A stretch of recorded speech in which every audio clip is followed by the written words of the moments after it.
Hello everybody, The Music Fan is here, bringing smiles to the faces, knowledge to the people, and most importantly, music to the masses. I am back to continue my 2020 recap. We are finally here. We are finally done with all the bad stuff. Let's continue on into the good stuff. The first thing to do, of course, is to go over my honorable mentions. Now, first thing, before I do that, something that I like to say every time that I do this, so that you just have a groundwork of what my criteria is, whether this is your first time watching these videos, or if you've been around for me doing this the last 5 years, which is crazy in my opinion. Here's the rules. I'm talking about albums, not singles, not particular songs, full albums. No matter how good some singles are, they don't make an album. Just like one chapter does not make a book, one 5-minute scene does not make a movie. I'm talking about the complete experience. I understand that music nowadays seems to be going away from that idea, but this is my criteria, and that's how I roll. Second thing, I have a wide array of diverse opinions with music. Like I said, I listen to 210 albums. Some by request, some by my own volition, but most of them because I was curious to see what they are. It doesn't matter if it's country, rap, trap, metal, jazz, anything outside the box. I usually check that stuff out. Now, in my opinion, my favorite stuff is usually on the rock and metal side as well as jazz, but I also love rap. I love some country, I love some folk. You're going to see a diverse collection of albums on here. And then third, just because a certain album doesn't make my honorable mentions, or my honorable mentions, or even my top 50, does not mean it's a bad album. Unless I've talked about it as a bad album, does not mean it's a bad album. Maybe one, it means that I didn't check out this album in time. There are a few albums that I want to check out, but I just didn't have time because I didn't know about them. The Polo G album, the 21 Savage album, the Robert Glasper album I had no idea about. There are albums that I wanted to check out that I just didn't have enough time. Even with the 210 that I listened to, I still had at least 50 more that were in my queue, but at some point I just needed to cut it off because then I would never get this done. Hell, I spent the last 2 weeks listening to 80 albums again. The amount of time I've been putting into this is crazy, and I probably could spend the rest of my life just going over the albums from here and trying to order everything the right way. Just because I don't have an album on here does not mean that it's a bad album. It probably means I didn't check it out, or it might be later on in this list, or maybe it's just past my honorable mentions, which again, 210 albums, talking about half of them, 100, there's still 110 that I don't get to talk about, and ones that are still decent. We're going to go over an honorable mentions before I get to the honorable mentions, and there's going to be a few, before the honorable mentions that I'm sad that I can't get to talk about. Just understand, there's a lot of albums I've listened to. It's not all going to make the list. And then also, in terms of rankings, where, like once we get to the top 50, there's not much difference between some of these albums. There are tiers, in my opinion. When I was ranking them as I go on, there was definitely a certain threshold that an album had to reach in order for me to consider it being in the upper echelon or the middle echelon or anything like that. But 1-2 spots different, there isn't that much difference in my opinion. It's actually weird. This year, I think, was a very solid year, a very B year, in my opinion. I think last year had a lot better ceiling. I think the top 10 that I had last year was the best top 10 that I've had. This one isn't as strong in my opinion, but I think everything in the middle, the average of it, is some of the deepest albums I've had in any year. So I'm excited to talk about this. No more stalling. Let's get on with it. So let's go over the first thing. Before I get to my actual honorable mentions, I'm going to go over an honorable mentions, because even with 75 albums that I get to talk about a little bit in depth, there's still a bunch of albums that I'm sad that didn't make the cut. So we'll basically say that these albums are my 76 to 100, and even at number 100, there are a few that I'm not going to be able to talk about. So let's get those out of the way. So let's get those out of the way before people start yelling. Some of these that didn't make my honorable mention list are including the new Bright Eyes album that I really enjoyed, Horse Lord's album, which was super interesting, Blue October, Tame Impala, The Microphones, Oceans of Slumber, Jason Mraz, Juice WRLD, AC/DC, Pearl Jam, Bruce Springsteen, The Struts, The Killers, Alanis Morissette, Francis Quinlan, Brendan Benson, and both Nicolas Jarre's albums, Senazas and Tell Us. Some interesting albums that I'm just throwing in case you're wondering where they are. Now let's get on to the actual honorable mention list. Not going to necessarily talk about these in depth. These are just in alphabetical order, but consider these my 76 to 100. First off, we have Against All Logic, Nicolas Jarre's other work with 2017 to 2019. Then we have Adrian Linker with Songs, Apocalyptica with Cell O, Barty Strange with Live Forever, Deftones with Ohms, Decidia with Costly Signals, Grimes with Miss Anthropocene, Idols with Mono, Jay Hughes with The Big Conspiracy, Khruangbin with Mordecai, Love with I Let It In and It Took Everything, Matmos with Consuming Flame, Open Exercises in Group Form, Megan Thee Stallion with Good News, The Ocean with Phanerozoic to Mesozoic and Cenozoic, Once and Future Band with Deleted Scenes, Ozzy Osbourne with Ordinary Man, Pat Metheny with From This Place, Poppy with I Disagree, Puscifer with Existential Reckoning, my favorite Puscifer album, and one that makes me actually want to listen to Puscifer. Apologies to Puscifer for so long. Seven Dust with Blood and Stone, Stone Temple Pilots with Perdita, Thundercat with It Is What It Is, The Used with Heartwork, Volpec with The Joy of Music, The Job of Real Estate, and finally Waxahachie with St. Cloud. 25 more that I'm not going to go into detail with, but ones that are surely albums that you should check out if any of them sound interesting to you, or if you didn't even know that these albums came out in 2020. So finally, let's get going. You've already wasted a bunch of time. Let's get into my honorable mentions. Again, in no particular order than alphabetical order. Consider these my 51 to 75. First off, we have Adam Lambert with Velvet. That is a perfect name for this album. A lot of this album is so silky, smooth, has disco vibes. A lot of, actually my honorable mentions have those disco vibes. It's strange, I'm not necessarily a huge fan of that work, but hey, it really resonated with me this year. Adam Lambert is a phenomenal singer, always has been. I never really checked out his work until now, but I'm happy that I did. Is it the most complex album? No, but a lot of it just hits super silky, super smooth, and especially in a time where, you know, we need a lot of comfort. Velvet, perfect album to just feel encapsulated by the smoothie and silky voice. Really awesome. Check it out. Next we have Dua Lipa with Future Nostalgia. Of course, this was going to be in here somewhere. It didn't make my top 50. It was actually pretty close, but another one of these ones that take a more retro approach, a little bit more 80s, a little bit more dance house, a little bit more disco at times, a lot of really solid bass beats and bass lines, and just honestly a lot of fun. Unlike Changes from my previous video with Justin Bieber, where I don't understand why this is nominated for anything, I totally understand why Dua Lipa is nominated for a lot of the stuff that she is. Again, is it the most diverse in sound? Is it the most complex? No, but it's a lot of fun. Levitating, super fun. I love Levitating. I love the triplet idea and just like the kind of waterfall melodic lines in there, and just super fun. I can see a lot of dance ideas coming from this song. Hallucinate, phenomenal. Probably the best song in my opinion on there. I love the chorus, super, super catchy.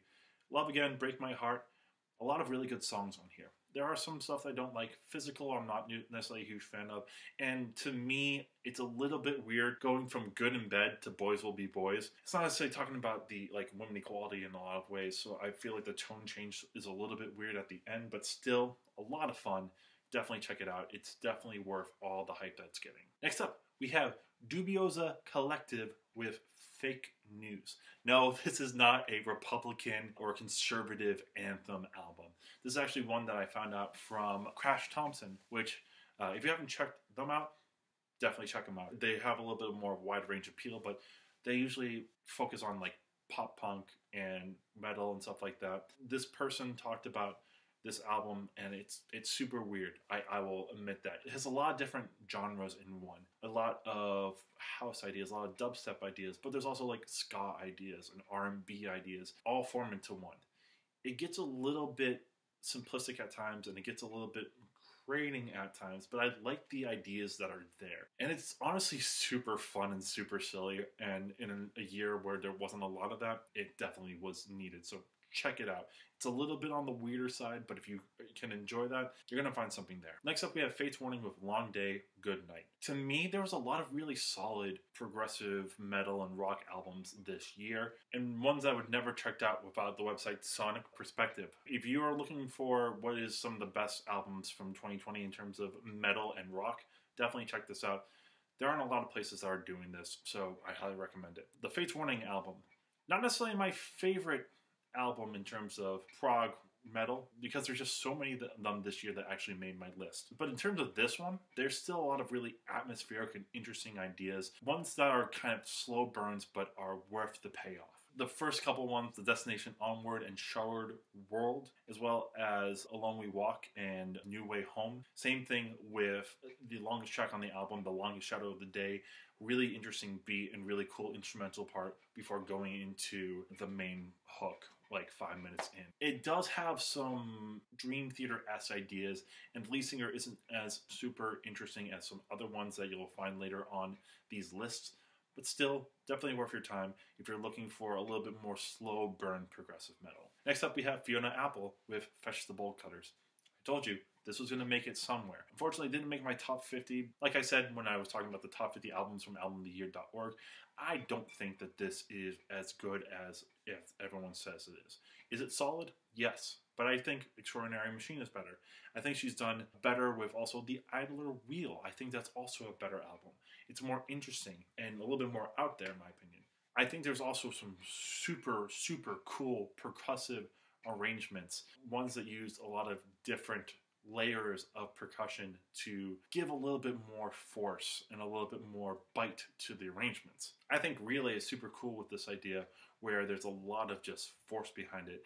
And then like once you get into the clapping parts, I think it's really cool. And I think that the lyrics are also really solid. I think there's a lot of really good lyrics on this album, especially with Relay, where we're talking about the resentment that someone has, like, I resent you for being well-groomed, I resent you for being tall. But at the same time, this person doesn't want to get into that because then they'll just continue this endless race of hate. The chorus also being, evil is a relay sport where the one that gets burned tends to pass the torch. Like, I think that's a really cool idea. I really enjoy Under the Table. I love the harmony parts and the counter melodies. To me, that's where the album really starts. But the first couple of songs, you know, I Want You to Love Me has some beautiful piano lines, but it doesn't really do much for me. Shamika doesn't do much, which I'm actually surprised that it's actually nominated for Rock Song of the Year, I believe. We'll talk about that later. Fetch the Bolt Cutters, the title track on the song, not that interesting in my opinion either.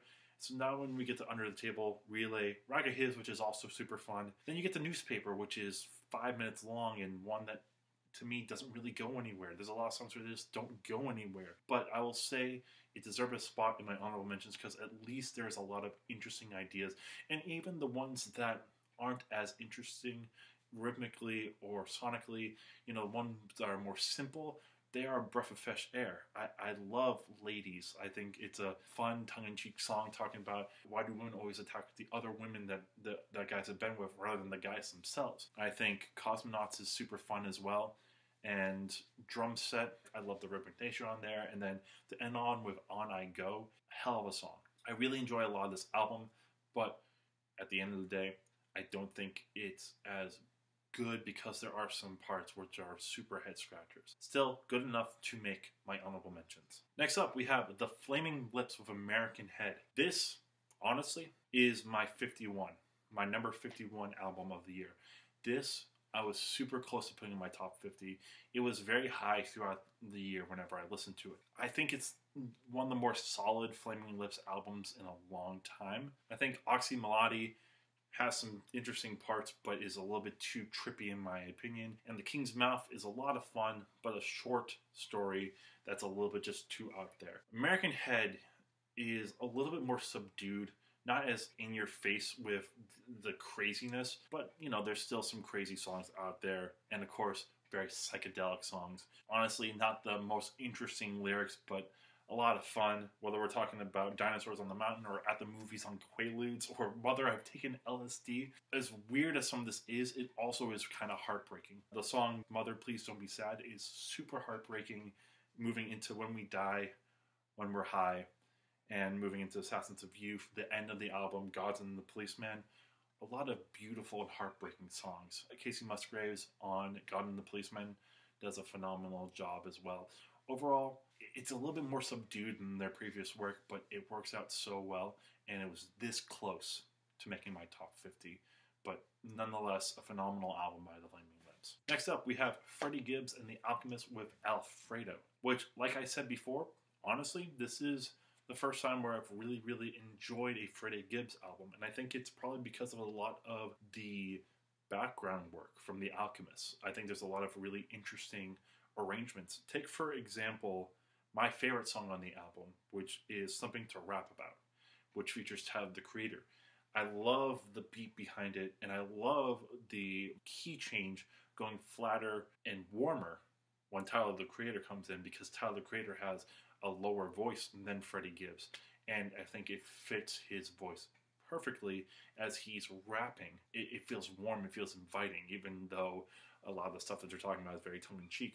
I think at the beginning of the album, Freddy Gibbs goes off very well, and I think the latter half of the album, a lot of the featured artists shine, like Benny the Butcher and Conway the Machine. I think there are some parts where I'm just still not as interested in, and to me there's a lot better rap albums this year. It barely misses my top 50. Still a phenomenal CD, one that you should check out if you enjoy Freddy Gibbs' work as well as The Alchemist's work, or if you just like really solid rap albums in general. Alright, next up we have Halsey with Manic.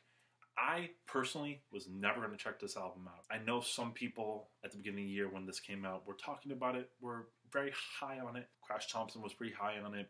Anthony Fantano enjoyed it. I wasn't going to check it out. I had no interest. I had never been a Halsey person. I barely knew who this person was. Then I finally checked it out. And honestly, in a year where there's a lot of diverse pop, this album stands out. This album isn't super long, but it leaves a mark because there's some very solid songs on here talking about depression, talking about anxiety. Whether we're talking about Clumbing Time, which is talking about Halsey's perfect world where she doesn't need anybody, but she gets to be around everybody. And this like kind of beautiful fairy tale-esque world. And it's fun because there's also like in the background as she's singing, I don't need anyone, I just need everyone and then some. You get these very jubilant background vocals from her being, I don't need everyone, I just need everyone and then some. Even though this is a very sad song, it works out very well in terms of just the nature of living in a perfect world for her and dealing with her anxiety and dealing with being isolated but also wanting to be with everybody.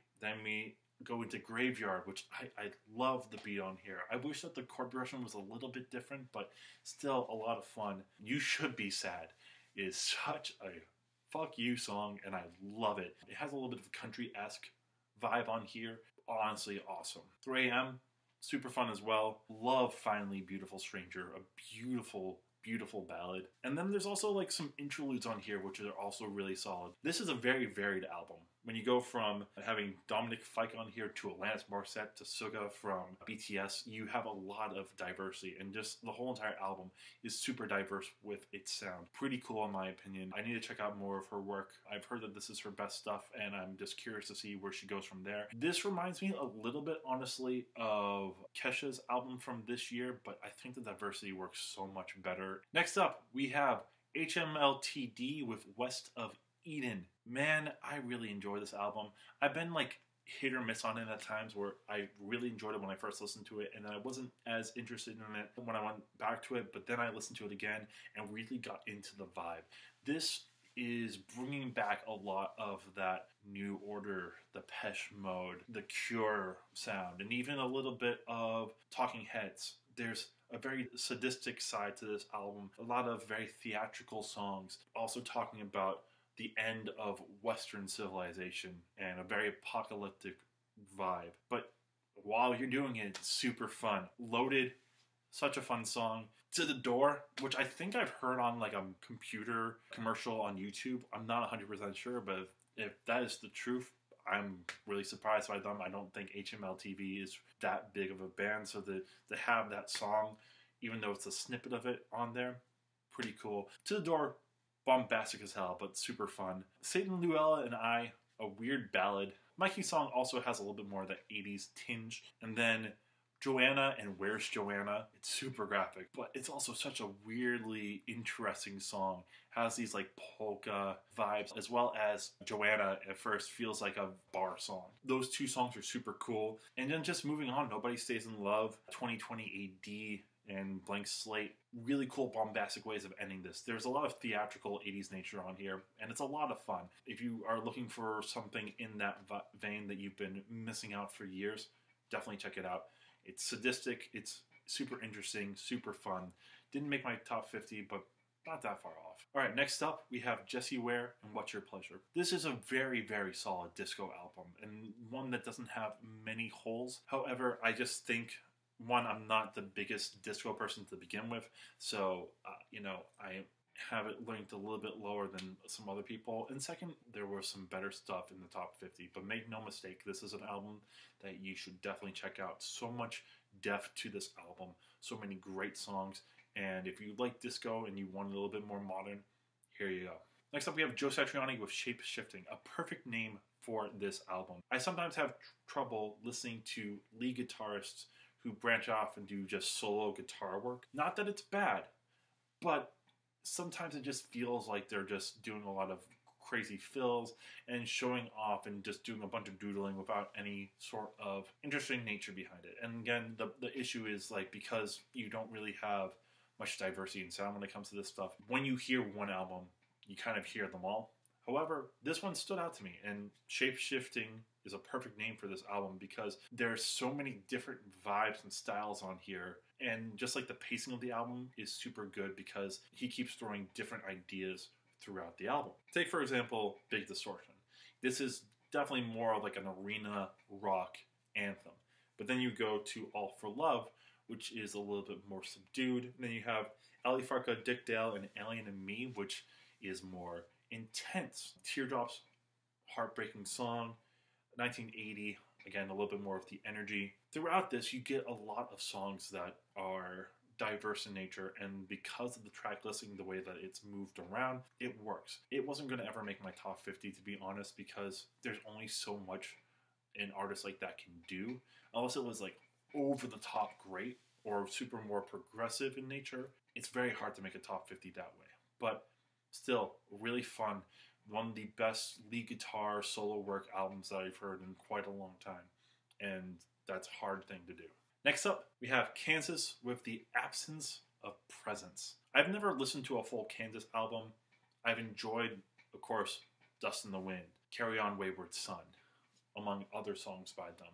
And I love progressive rock. I grew up on that stuff. The problem that I've had with progressive rock bands in recent years is that there are only a few who can stay relevant and do interesting things with their group when they've been around for so long. Deep Purple put out an album this year. Was not really interested in it. Blue Oyster Cult put out an album this year. Was super paint by numbers.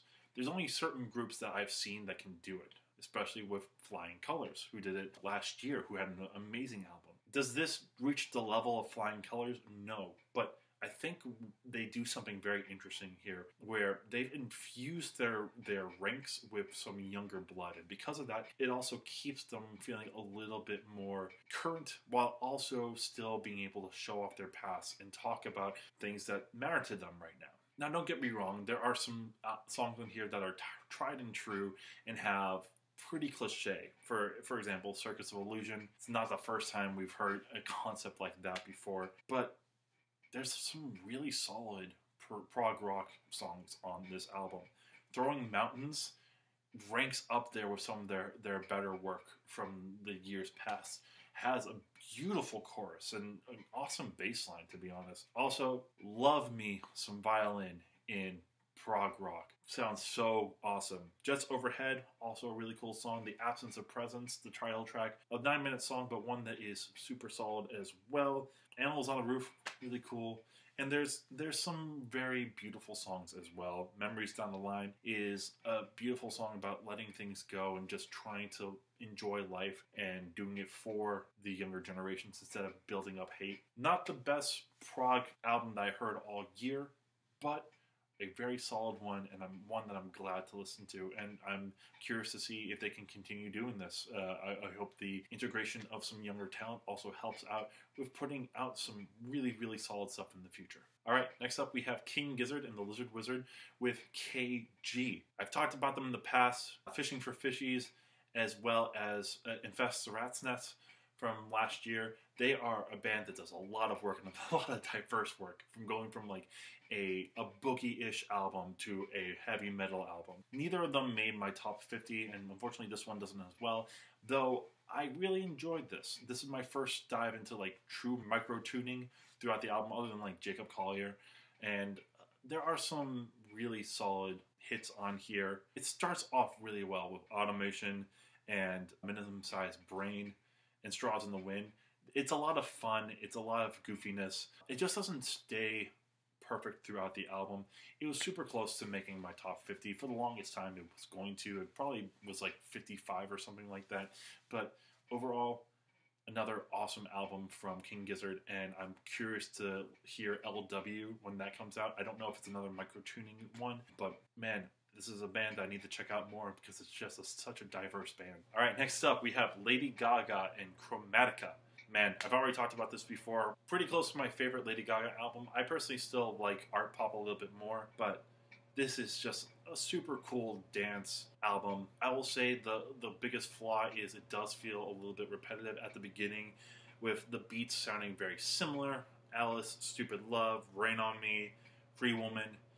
And the middle of it isn't, like, once you get the Chromatica 2 going down, it isn't as interesting. But man, Rain on Me with Ariana Grande, one of the better songs of the year, as well as Stupid Love, I grew to really, really enjoy that. Sign from Above with Elton John's a lot of fun. 1,000 Doves and Babylon. Babylon has a very Vogue sound. And all it has like this 80s dance vibe throughout. So it's a fun song. There's a lot of beat drops. There's a lot of just really colorful songs. It just can get repetitive at times, and that's why, unfortunately, it missed my top 50.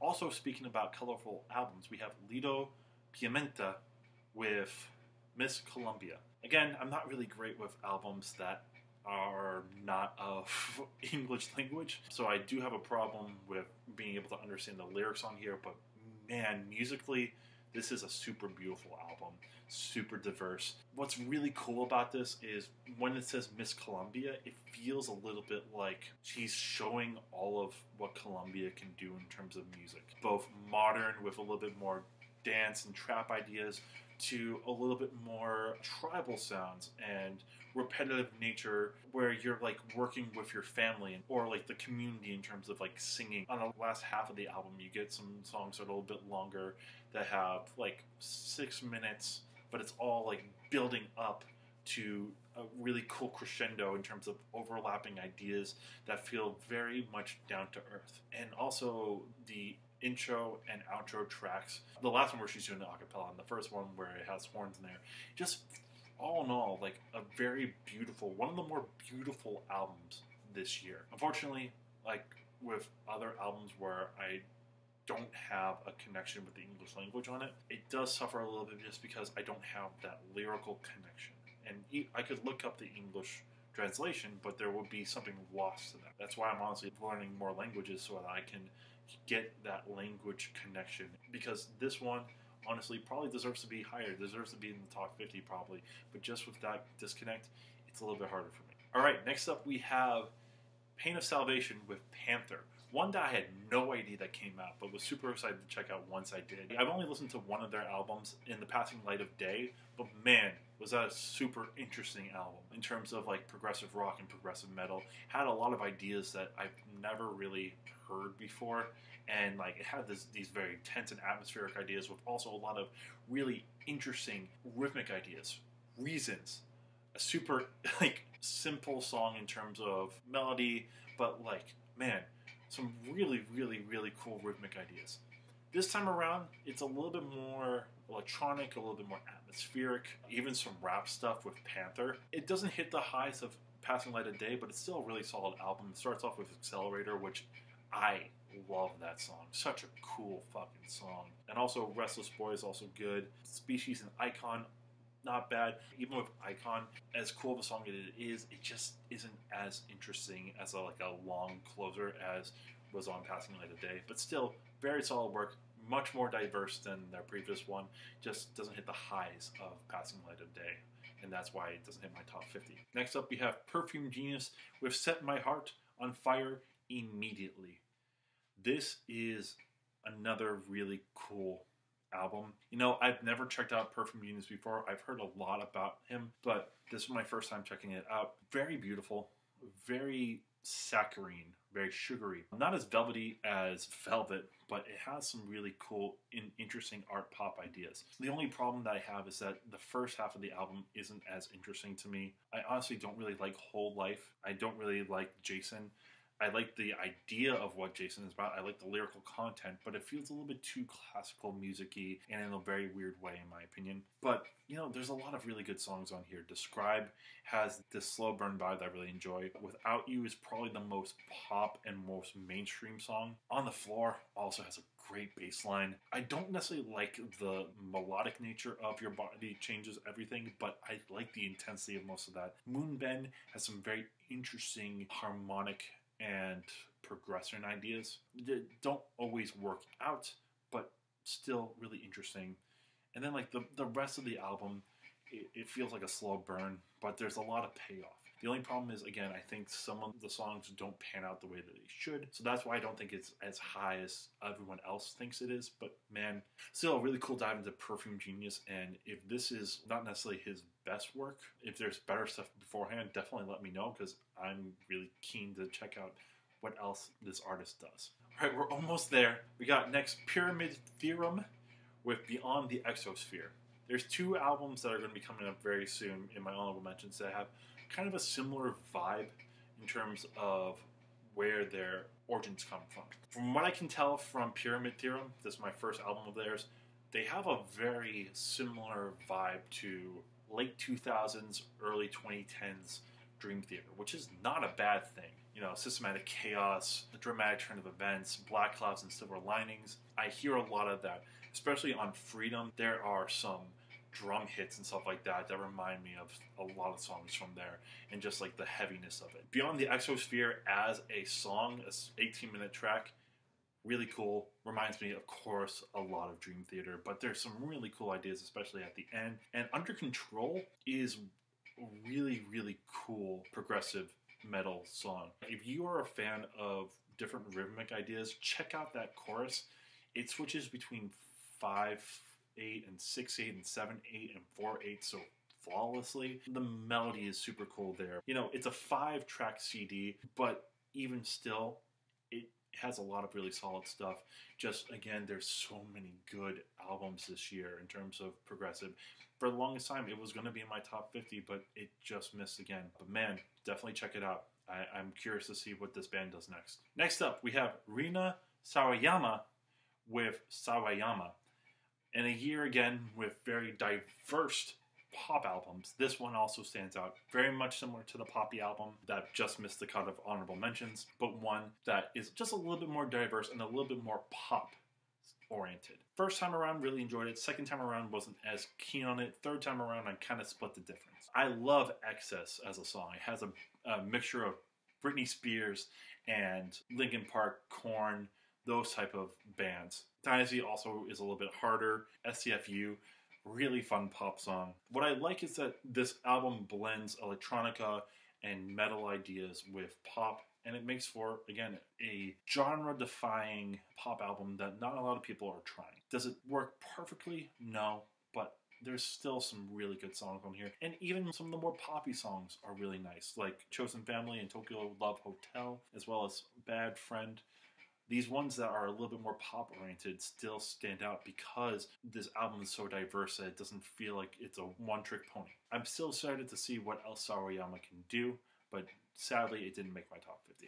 Next up, we have Soccer Mommy with Color Theory. Man, I really wish that this one made my top 50. This one kind of hurts that it didn't, because there is so much solid indie work and so many beautiful lyrics on here, so many soul-crushing songs that are also just super beautiful. To me, honestly, Bloodstream and Circle the Drain are two of the best intro songs of 2020. Beautiful singing, beautiful arrangements. It's not like crazy original, but I think it works super well. Also love the lyrical nature of Royal Screw Up. Yellow's the Color of Her Eyes is also a really solid song. I think why it didn't make my top 50 is because there are some songs that feel a little bit similar or just don't hit the mark as well, but it honestly pains me a little bit that it didn't make my top 50, but that's just how good this year has been and how solid it is. Alright, next up we have Sons of Apollo with 2020. Just like with Pyramid Theorem, this one you can definitely tell where their sound lies. This one also has Mike Portnoy on drums, just like Flying Colors. But if Flying Colors is a little bit more diverse in its progressive sound, this one just hits a lot harder. And I do like a lot of what is there. There's a lot of just like in-your-face progressive ideas. Going from Withered to Black, Asphyxiation, King of Delusion, which is the coolest song on the album in my opinion, has a really like eerie and morose piano line that then also has a lot of just heavy hitting guitars and drums. I'll say like the last half of the album hits harder than the first half. The first half feels a little bit more paint by numbers, but like King of Delusion, Fall to Ascend, Resurrection Day, and New World Today feels very heavy and raw and makes up for a little bit of shortcomings in the first half. Desolate July as a ballad isn't really interesting. I also don't really enjoy the lead singer's voice. It doesn't really stand out in my opinion. He's not really that great in terms of a metal singer. He's serviceable, but like on the scale of other singers or in this vein, he's kind of forgettable. And also New World Today, even though it's a really solid closer, it feels kind of paint by numbers in terms of the grand epic progressive metal closer, but still a lot of fun, and it almost made my top 50 of course as well. It wasn't diverse enough in sound and wasn't as solid as a lot of the other progressive metal albums this year. Next up is Taylor Swift with both Folklore and Evermore. This is a group where I can't necessarily pick between the two because I think a lot of the songs on here are interchangeable. I think this is some of Taylor Swift's best work. As I said before, my first dive into a full album of hers was Reputation, and that was a bad decision. But I've enjoyed everything else that has come forward. Not to the extent of being like top 50 material, but I enjoy Lover. And I really enjoy Folklore and Evermore. And why I like it so much is because of the pairing of the minds. Taylor Swift and her vocals and her lyrics, Matt Berninger, Bon Iver in a more folky and indie approach. There's a definitely more mature sound in her nature and in her songwriting. And it makes for some very enjoyable songs. Coming off of Folklore, I really enjoy The Last Great American Dynasty. I really enjoy the songwriting there. I love Exile with Bon Iver. I think that's a beautiful duet. I really enjoy Mirrorball. It's a simple song, but not like over the top. I enjoy Betty. I think that's a really good story. And then from Evermore, Willow is a good song. No Body, No Crime with Chaim. Super awesome. One of the best songs I've heard from her. I also really enjoy Coney Island with Matt Berninger. And I also enjoy Evermore as a song with Bon Iver. I like the ones where she's working with other people, but I think there's a lot of really solid songs on her own, even though I can definitely tell a lot of the Nationals' work is on here, especially songs that have kind of the same approach as the Nationals' last album. There's a song on there that sounds very similar in terms of the piano work with then like light years away from the Nationals' last album. Is that a bad thing? No, it's a meeting of the minds, and it works really nicely. However, in my opinion, I also do think that I could interchange a bunch of songs on these albums and they would fit there. I will say Folklore feels a little bit more indie and a little bit more acoustic and folky, and Evermore has a little bit more of the more pop forward songs.